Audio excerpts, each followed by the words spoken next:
This is Chikere Obiechi, popularly known as JB, and Igwe Odinaka, two businessmen united by fate. Sunday the 24th of April started like every other day for them, not knowing that disaster lurks at their doorstep. They were invited to a friend's birthday party at a bar in Idimo. As they partied, out of the blues, gunshots rained, and the once bubbly party turned gloomy. This left 2 people dead and 1 seriously wounded. A visit to the scene on Tuesday showed a deserted bar.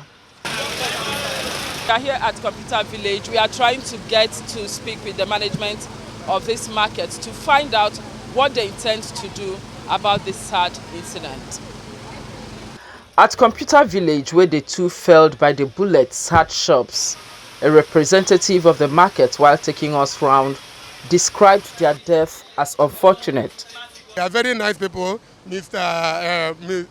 Chikere, that's JB, popularly known as JB, is a very wonderful human being that you can never fault him for anything. And very peaceful, very down to earth, and very helpful to everybody in this market. We miss 2 of them as our members. He called on the police to investigate what really happened. The market is asking for justice for our member, for the government to also ensure that most of these police people don't go for illegal duties again, because I understand that that was not an official duty from the policeman, and that the policeman should be apprehended. The high cost of nomination forms by political parties has generated a public outcry among concerned Nigerians.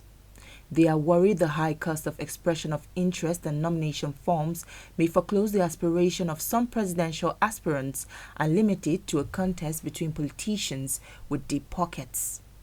The springing up of support groups across the country with the sole purpose of financially supporting their preferred candidates and ensure they get on the ballot may be a ploy to overcome this obstacle. This group is making efforts to actualize the political interest of former Anambra State Governor Peter Obi and sell his candidacy to Nigerians. Peter Obi is from the People's Democratic Party, which has pegged the cost of presidential ticket at 40 million naira.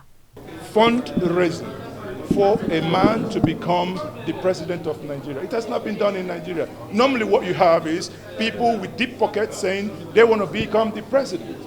But here, the people are saying, okay, push back.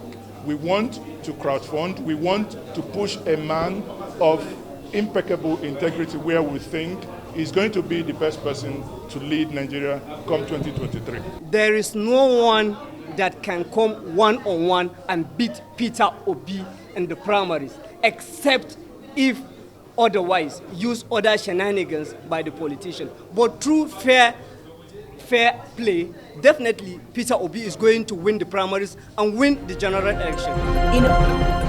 Justice Iyang Eko, in a judgment, held that the case of the CCT chairman lacked merit and there was no cogent reason to stop the Senate from undertaking its constitutional functions.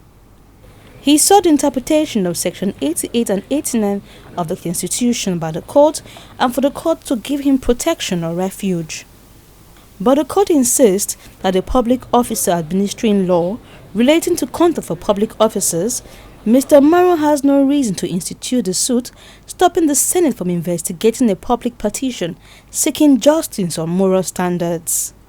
Furthermore, the Code of Conduct Bureau and the Code of Conduct Tribunal are established by an Act of the National Assembly 2010, and as such, he is subject to investigation by the National Assembly. The court in its findings also held that Section 2 of the Code of Conduct Bureau Act exposes Mr. Maro to be investigated by the National Assembly more than any other Nigerian, and it would be illogical for him to stop the probe, as doing so would give an impression that he is above the law. The court held that the declarative relief sought by Mr. Maro for an injunction against the Senate cannot be granted because his case lacked merit. But what the court has done is to, embark on a voyage, go into the Code of Conduct Act, and that is, an inferior law compared to the Constitution. Provision of Section 88 is very, very clear. that the purpose of investigation is to expose corruption. Okay? It is for the purpose of making law and exposure of corruption. But